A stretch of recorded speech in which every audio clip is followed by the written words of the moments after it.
Hi అండి, అందరికీ నమస్కారం. Welcome to job box 360 YouTube channel. RRB group D exam సంబంధించి మీకు ఆల్రెడీ చెప్పాను. బయాలజీలో మనకి ఇంపార్టెంట్ క్వశ్చన్స్ ఏవైతే ఉన్నాయో వాటికి సంబంధించి వీడియో అనేది అందిస్తానని చెప్పేసి, ఎందుకంటే మనకి ఈ బయాలజీలో ఏ టాపిక్స్ మీద ఫోకస్ చేస్తున్నాడు, ఎక్కువగా వేటి నుంచి క్వశ్చన్స్ వస్తున్నాయో వాటి మీద ఇంపార్టెంట్ క్వశ్చన్స్ని మీకు ఈ వీడియోలో అందించడం జరుగుతుంది. ఈ క్వశ్చన్స్ కంపల్సరీగా ఎగ్జామ్కి ముందు ఒకసారి చూసుకొని వెళ్ళడం మంచిది. మీకు చాలా అంటే చాలా ఎగ్జామ్కి ఉపయోగపడతాయి. ఓకేనా? ఇక్కడ చెప్తున్న ప్రతి ప్రశ్న జాగ్రత్తగా వినండి అండ్ వాటిని కుదిరితే నోట్ చేసుకొని రివిజన్ చేసుకోండి. ఓకేనా? ఇక లేట్ చేయకుండా క్లాస్లోకి అయితే వెళ్దాం. కిరణజన్య సంయోగ క్రియలో కాంతి శక్తి ఏ శక్తిగా మారుతుంది? In photosynthesis light energy is converted into which energy? ఏంటి? Light energy is converted into which energy? ఓకేనా? ఏ ఎనర్జీకి మారుతుందండి? మనకి లైట్ ఎనర్జీ అంటే సూర్యుడి నుంచి వచ్చేటటువంటి కాంతిని తీసుకొని ఈ కిరణజన్య సంయోగక్రియ అనేది జరుగుతుంది. అయితే ఈ లైట్ ఎనర్జీ కాస్త ఏ ఎనర్జీగా మారుతుంది? కెమికల్ ఎనర్జీగా మారడం జరుగుతుంది, రసాయన శక్తిగా మారడం జరుగుతుంది అనమాట. ఓకేనా? ఈ కిరణజన్య సంయోగక్రియ ఫోటోసింథసిస్లో పత్రహరితం అంటాం. ఏంటి పత్రహరితం అంటే? క్లోరోఫిల్ అనమాట. ఈ క్లోరోఫిల్ కాంతి శక్తిని గ్రహించి రసాయన శక్తిగా మార్చడం జరుగుతుంది. ఓకేనా? క్లోరోఫిల్ కాంతి శక్తి light energy is converted into chemical energy. ఓకేనా? ఆప్షన్ ఏ కెమికల్ ఎనర్జీగా కాంతి శక్తిని మార్చడం జరుగుతుంది. దీని ద్వారా ఇక్కడ కొన్ని పాయింట్స్ కూడా మీరు తెలుసుకోవాలి. ఎలా అడిగినా క్వశ్చన్కి ఆన్సర్ చేసేటట్లు ఉండాలి. ఓకేనా? దీని ద్వారా నీటి అణువులు విచ్ఛిన్నం అవుతాయన్నమాట. అంటే ఫోటోలిసిస్ ఆఫ్ వాటర్, అప్పుడు ఆక్సిజన్ విడుదలవ్వడం జరుగుతుంది. ఓకేనా? O2 విడుదలవ్వడం జరుగుతుందన్నమాట. తర్వాత కార్బన్ డైఆక్సైడ్ CO2 ఏదైతే ఉందో ఈ కార్బన్ డైఆక్సైడ్ కార్బోహైడ్రేట్లుగా క్షయాకరణం అంటే రిడక్షన్ అనేది చెందడం జరుగుతుంది. ఓకేనా? ఈ పాయింట్స్ అన్నీ ఇంపార్టెంట్ అండి. ఇక్కడ ఆన్సర్ కెమికల్ ఎనర్జీ. మానవ శరీరంలో బైల్ జ్యూస్ ఎక్కడ ఉత్పత్తి అవుతుంది? Where is bile juice produced in the human body? ఎక్కడ ప్రొడ్యూస్ అవుతుంది అంటే లివర్లో. ఎక్కడ? లివర్ అనమాట, కాలేయంలో. మనకి బైల్ జ్యూస్ కాలేయంలో ఉత్పత్తి అవ్వడం జరుగుతుంది. కానీ అదేంటంటే గ్యాల్ బ్లాడర్ అంటాం కదా, ఈ గ్యాల్ బ్లాడర్లో తాత్కాలికంగా ఓకేనా టెంపరీగా స్టోర్ చేయబడడం జరుగుతుంది. ఓకేనా? ఇంకో ఇంపార్టెంట్ పాయింట్ ఏంటంటే ఏదైతే ఈ బైల్ జ్యూస్ ఉందో ఈ బైల్ జ్యూస్లో ఎలాంటి ఎంజైమ్లు ఉండవు. ఓకేనా? ఎగ్జామ్లో అడిగితే జాగ్రత్తగా ఆన్సర్ చేయాలి. బైల్ జ్యూస్లో ఎలాంటి ఎంజైమ్స్ అనేది ఉండవు. ఓకేనా? ఈ పాయింట్ కూడా నోట్ చేసుకోండి. అదేంటంటే మనకి ఇక్కడ ఎమల్సిఫికేషన్ ఆఫ్ ఫ్యాట్స్లో అత్యంత ముఖ్యమైన పాత్ర పోషించేది ఏంటి అంటే ఈ బైల్ జ్యూస్ అనమాట. ఓకేనా? కింది వాటిలో ఏ హార్మోన్ మొక్కల్లో కణ విభజనను ప్రోత్సహిస్తుంది అంటే? గుర్తుపెట్టుకోండి, ఏది ప్రోత్సహిస్తుంది అంటే సైటోకైనిన్. ఏంటి? సైటోకైనిన్. మనకి సైటోకైనిన్లు మొక్కల్లో వేగవంతమైనటువంటి కణ విభజన అంటే సెల్ డివిజన్. ఓకేనా? సెల్ డివిజన్ను ప్రోత్సహించడం జరుగుతుందన్నమాట, ఎంకరేజ్ చేస్తాయి. అండ్ ఫ్రూట్స్ ఏవైతే ఉన్నాయో ఫ్రూట్స్, అదేవిధంగా సీడ్స్ పండ్లు మరియు విత్తనాల్లో ఇవి ఎక్కువ గాఢతలో ఉంటాయన్నమాట, హై కాన్సన్ట్రేషన్గా ఉండడం జరుగుతుంది. ఇక్కడ ఉన్నటువంటి ఆక్సిన్ ఉంది కదా, ఈ ఆక్సిన్ ఏంటంటే దీని ఇంపార్టెన్స్ ఏంటంటే ఆక్సిన్లు ఏంటంటే కణాల పొడవు ఏవైతే ఉంటుందో ఆ కణాల యొక్క పొడవు పెరుగుదలకు ఉపయోగపడేవి ఏవి అంటే ఆక్సిన్లు. తర్వాత అబ్సిసిక్ ఆమ్లం, అబ్సిసిక్ యాసిడ్ ఏదైతే ఉందో ఇది కూడా ఇంపార్టెంటే. ఇది దేనికి సంబంధించింది? దీన్ని ABA అంటారు. ఓకేనా? ABA ఆప్సిక్ ఆమ్లం, ఆప్సిక్ యాసిడ్ అనమాట. ఓకేనా? ఇది మొక్కల పెరుగుదలని నిరోధించేటటువంటి హార్మోన్ అనమాట. మొక్కల పెరుగుదలను నిరోధించేది ఆబ్సిసిక్ యాసిడ్. ఓకేనా? ఆక్సిన్లు అనేవి కణాల పొడవు పెరుగుదలకు ఉపయోగపడేవి. మానవ మూత్రపిండంలో రక్తాన్ని వడపోసే ప్రాథమిక నిర్మాణాత్మక ప్రమాణం ఏది?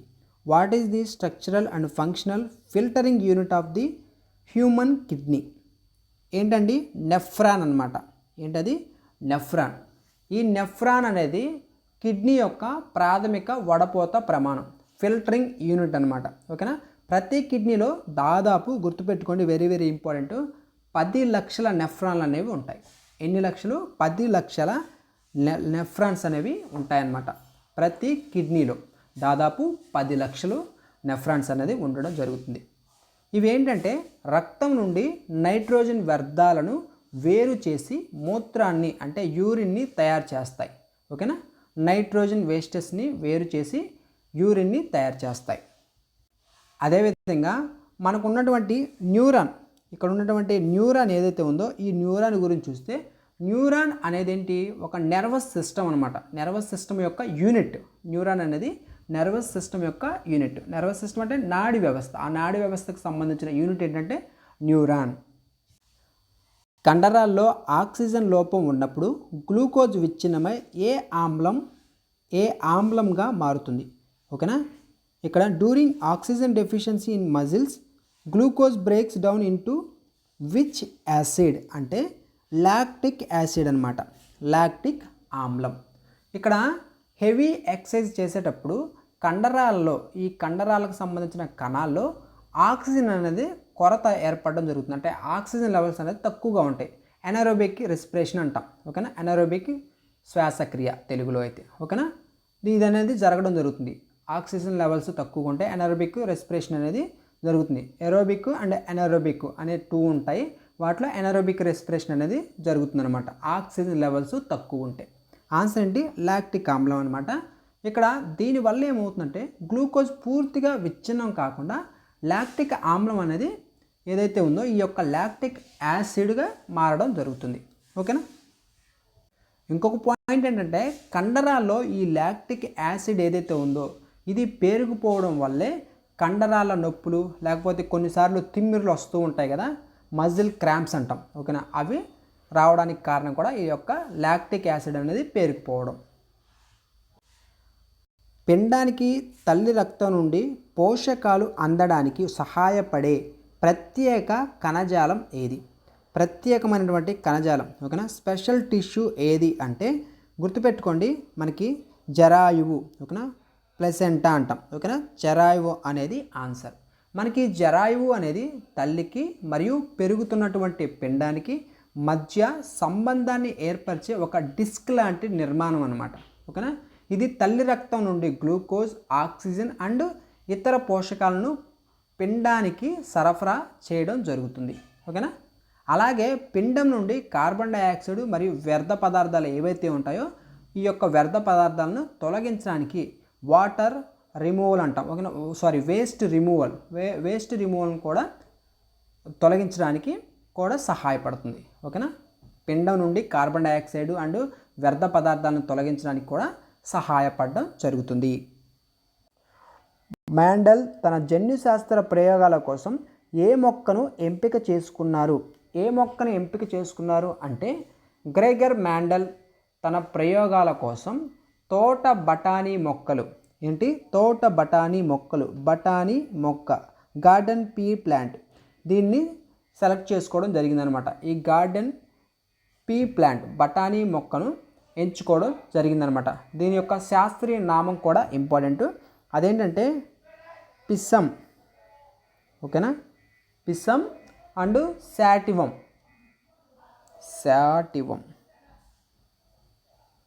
ఇదనమాట దాని యొక్క శాస్త్రీయ నామం.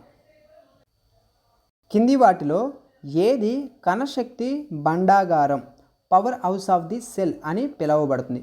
పవర్ హౌస్ ఆఫ్ సెల్ అని చెప్పేసి దేన్ని పిలుస్తాం మనం? మైటోకాండ్రియా అని పిలవడం జరుగుతుంది. వెరీ వెరీ ఇంపార్టెంట్, ఎక్కువసార్లు ఎగ్జామ్లో కూడా అడిగారు. ఓకేనా. మైటోకాండ్రియాని power house of the cell అని చెప్పేసి పిలుస్తాం. ఓకేనా. ఈ మైటోకాండ్రియాలో కణ శ్వాసక్రియ సెల్యులర్ రెస్పిరేషన్ అనేది జరిగి శక్తి అనేది విడుదలవుతుంది. ఒక ఎనర్జీ అనేది విడుదలవడం జరుగుతుంది. సెల్యులర్ రెస్పిరేషన్ అనేది జరిగి ఎనర్జీ అనేది విడుదలవుతుంది. ఓకేనా. ఈ ఎనర్జీ ఏటీపీ రూపంలో ఉంటుందన్నమాట. ఏటీపీ గుర్తుపెట్టుకోండి. ఏటీపీ యొక్క ఫుల్ ఫామ్ కూడా అడుగుతాడు. Adenosine triphosphate. ఓకేనా. ఎడినోసిన్ ట్రైఫాస్ఫేట్ అనమాట ఏటీపీ అంటే. దీని ఫుల్ ఫామ్ పూర్తి రూపం కూడా అడుగుతూ ఉంటారు, చూసుకోవాలి. ఓకేనా. ఇంకొక పాయింట్ ఏంటంటే మన బాడీలో ఎప్పుడైనా కానీ ఎనర్జీ అనేది కోల్పోతే ఆ ఎనర్జీ కోల్పోయినటువంటి ప్లేస్కి ఈ ఏటీపీలు వెళ్ళి, ఇది ఏటీపీస్ అంటే ఇక్కడ ఎనర్జీ స్టోర్ అవుతుంది కాబట్టి ఈ ఎనర్జీ ఏటీపీస్ త్రూ వెళ్ళి అక్కడ ఒక టీని ఇవ్వడం జరుగుతుంది. ఇంకా రిమైనింగ్ ఏడిపి అని మిగులుతుంది. ఓకేనా, ఇక్కడ ఎనర్జీ లాస్ అయితే అక్కడికి వెళ్ళి ఇది ఎనర్జీ ఇస్తుంది, అప్పుడు ఏడిపిగా మారడం జరుగుతుంది. ఏడిపి యొక్క ఫుల్ ఫామ్ ఏంటి అది కూడా చూసుకోవడం మంచిది. మనకి అడినోసిన్ డైఫాస్ఫేట్, డి అంటే డై, టీ అంటే ట్రై. ఓకేనా, అదేవిధంగా రైబోజోమ్ అంటే ఏంటి? రైబోజోమ్ అంటే మనకి ప్రోటీన్ ఫ్యాక్టరీలు. ఓకేనా, ప్రోటీన్ ఫ్యాక్టరీలు అని చెప్పేసి ఈ రైబోజోములను పిలవడం జరుగుతుంది. మొక్కలలో నీరు మరియు ఖనిజ లవణాల రవాణాకు ఏ కణజాలం ఉపయోగపడుతుంది? ఇలాంటి క్వశ్చన్స్ ఇక్కడ ఏమన్నారు, మొక్కలలో నీరు, ఈ పాయింట్ ఇంపార్టెంట్. నీరు అని వచ్చిందంటే వెంటనే మీకు గుర్తు రావాల్సిన ఆన్సర్ జైలం. ఓకేనా, లేకుంటే తెలుగులో దారువు. Option B is the correct answer. జైలం కణజాలం వేర్ల నుండి నీరు మరియు కణజాలాలను, వాటర్ అండ్ మినరల్స్ మొక్క పైభాగాలకు చేరవేస్తూ ఉంటుందన్నమాట. ఓకేనా, ఇది ఏక మార్గ రవాణం, ఇది కూడా ఇంపార్టెంట్. ఏక మార్గ రవాణం తెలుగులో అయితే, ఇంగ్లీష్లో యూనిడైరెక్షనల్ ట్రాన్స్పోర్ట్ అంటాం. వాటర్కి సంబంధించి అయితే యూనిడైరెక్షనల్ ట్రాన్స్పోర్ట్ అని చెప్పేసి అంటాం, యూనిడైరెక్షనల్ ట్రాన్స్పోర్ట్. అదే ప్లోయం అని అడిగారు అనుకోండి, ప్లోయం గురించి ఎలా అడుగుతారంటే ఇక్కడ ప్లోయం అనేది ఏంది, ఈ ప్లోయం కణజాలం ఆకులలో కిరణజన్య సంయోక్రియ ద్వారా తయారైనటువంటి ఫుడ్ ఆర్ సుక్రోజ్ ఏదైతే ఉంటుందో ఈ యొక్క ఆహారాన్ని మొక్కల్లోని అన్ని భాగాలకు రవాణా చేస్తుంది. ఫుడ్ అంటేనేమో మనకి ప్లోయం గుర్తు రావాలి, వాటర్ అంటేనేమో దారువు లేకుంటే జైలం అనేది గుర్తు రావాలి. ఈ యొక్క ఫ్లోయం అనేది ఏ డైరెక్షన్ అంటే బై డైరెక్షనల్ ట్రాన్స్పోర్ట్. ఫ్లోయం వచ్చేసరికి బై డైరెక్షనల్ ట్రాన్స్పోర్ట్, వాటర్ వచ్చేసరికి యూనిడైరెక్షనల్ ట్రాన్స్పోర్ట్. ఓకేనా, ఈ రెండింటిని కలిపి ప్రసరణ కణజాలాలు అని చెప్పేసి అంటారు తెలుగులో, ఇంగ్లీష్లో వెస్క్యులర్ టిష్యూస్ అని చెప్పేసి అంటారు. ఓకేనా, ఈ 3 పాయింట్స్ ఇంపార్టెంట్, ఎలా అయినా ఎగ్జామ్లో అడగొచ్చు. లాలాజలంలో ఉండే ఏ ఎంజైమ్ పిండి పదార్థాలను చక్కెరగా మారుస్తుంది? పిండి పదార్థాలను చక్కెరగా మార్చేది ఏంటి అంటే మనకి లాలాజల అమైలేజ్ ఆర్ టయాలిన్. లాలాజల అమైలేజ్ ఆర్ టయాలిన్ అనేది మార్చడం జరుగుతుంది. ఏంటి, చక్కెరగా మార్చే పిండి పదార్థాలను చక్కెరగా మారుస్తుంది అనమాట ఇది. ఓకేనా, నోటిలోని లాలాజలంలో సెలైవా అంటాం కదా, ఈ యొక్క సెలైవా లాలాజలం అమైలేజ్ లేకుంటే టయాలిన్ అనే ఎంజైమ్ అనేది ఉంటుంది వీటిలో. ఓకేనా, టయాలిన్ లేదా అమైలేజ్ అనే ఎంజైమ్ అనేది ఉండడం జరుగుతుంది. మానవ గుండెలో ఆక్సిజన్ లేని రక్తం, డీఆక్సినేటెడ్ బ్లడ్ మొదట ఏ గదిలోకి ప్రవేశిస్తుంది? ఏ గదిలోకి ప్రవేశిస్తుందండి? శరీరంలోని వివిధ భాగాల నుండి వచ్చే ఆక్సిజన్ లేని రక్తం, డీఆక్సినేటెడ్ బ్లడ్ అనేది బృహత్ సిరలు. ఓకేనా, బృహత్ సిరల ద్వారా మొదట కుడి కర్ణిక రైట్ అట్రియంలోకి చేరడం జరుగుతుంది. Right atrium. ఓకేనా, అంటే కుడి కర్ణికలోకి చేరడం జరుగుతుంది. Option B is the correct answer. కుడి కర్ణిక ఏదైతే ఉందో ఈ కుడి కర్ణికలోకి చేరిన తర్వాత కుడి కర్ణిక నుండి ఈ రక్తం కుడి జఠరిక ఏదైతే ఉందో రైట్ వెట్రికల్స్ అంటాం, రైట్ వెట్రికల్, ఆ రైట్ వెట్రికల్లోకి వెళ్ళడం జరుగుతుంది. ఓకేనా, కుడి కర్ణిక నుండి కుడి జఠరిక.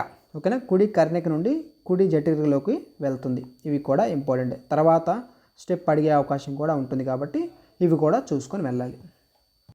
ఇంకొక పాయింట్ ఏంటి, మానవుని యొక్క గుండెలో ఎన్ని గదులు ఉంటాయి? 4 ఛాంబర్స్ ఉంటాయి. ఓకేనా, ఎన్ని గదులు? 4 ఛాంబర్స్, 4 గదులు ఉండడం జరుగుతుంది. ఇన్సులిన్ హార్మోన్ లోపం వల్ల మానవులలో ఏ వ్యాధి వస్తుంది? Deficiency of insulin hormone causes which disease in humans అంటే డయాబెటీస్ రావడం జరుగుతుందండి. డయాబెటీస్ మెలిటస్ ఆర్ మధుమేహం ఓకేనా అనేది రావడం జరుగుతుంది. డయాబెటీస్ అనేది వస్తుంది. ఓకేనా, క్రోమగ్రంథి అంటాం, క్లోమగ్రంథి. ఓకేనా, క్లోమగ్రంథి ప్యాంక్రియాస్లో ఐలెట్స్ ఆఫ్ లాంగర్ హ్యాండ్స్. ఓకేనా, ఏంటి islets of longer hands beta కణాలను ఇన్సులిన్ను ప్రసవిస్తుంది. బీటా కణాల ఇన్సులిన్ని ప్రసవిస్తాయి. ఓకేనా, నెక్స్ట్ ఏంటంటే ఈ ఇన్సులిన్ రక్తంలో గ్లూకోజ్ స్థాయిలను నియంత్రిస్తుంది అనమాట. ఇన్సులిన్ అనేది రక్తంలోని గ్లూకోజ్ స్థాయిలను బ్లడ్ గ్లూకోజ్ లెవెల్స్ని నియంత్రించడం జరుగుతుంది. దీని లోపం వస్తే ఓకేనా, దీని లోపం వల్ల రక్తంలో చక్కెర శాతం పెరిగి డయాబెటీస్ మెల్లిటస్, ఇక్కడ మనం చూసాం కదా డయాబెటీస్ మెల్లిటస్ అనేది రావడం జరుగుతుంది, అనే వ్యాధి వస్తుందన్నమాట. గాయట్రీ అంటారు కదా, గాయట్రీ అనే అయోడిన్ లోపం వల్ల థైరాయిడ్ గ్రంథి వాపునకు గురయ్యే వ్యాధి అనమాట ఇది. ఓకేనా, థైరాయిడ్ గ్రంథి వాసినట్లు కనిపిస్తూ ఉంటుంది కదా, సో అది గాయట్రీ అనే డయాబెటీస్ లోపం వల్ల వచ్చే థైరాయిడ్ గ్రంథి వాపునకు గురయ్యే వ్యాధి. వృక్షరాజ్యంలో ఉభయచరాలు అనే వేటిని పిలుస్తారు? ఉభయచరాలు అని వేటిని పిలవడం జరుగుతుంది. యాంబిబియన్స్ ఆఫ్ ది ప్లాంట్ కింగ్డమ్ అని వేటిని పిలుస్తారు అంటే బయోఫైటా. బయోఫైటా అని యాంబిబియన్స్ ఆఫ్ ది ప్లాంట్ కింగ్డమ్ అని చెప్పేసి పిలవడం జరుగుతుంది. బయోఫైటా విభాగానికి చెందినటువంటి మొక్కలు నేలపై పెరుగుతాయి, కానీ వాటి లైంగిక ప్రత్యుత్పత్తి సెక్సువల్ రీప్రొడక్షన్ కోసం నీరు మాత్రం ఖచ్చితంగా అవసరమవుతుందండి. అందువల్ల వీటిని వృక్షరాజ్య ఉభయచరాలు, ఓకేనా, వృక్షరాజ్య ఉభయచరాలు యాంబిబియన్స్ ఆఫ్ ది ప్లాంట్ కింగ్డమ్ అని చెప్పేసి అనడం జరుగుతుంది. ఓకేనా, దీని యొక్క ఎగ్జాంపుల్స్ ఏంటంటే అవి కూడా చూసుకోవడం మంచిది.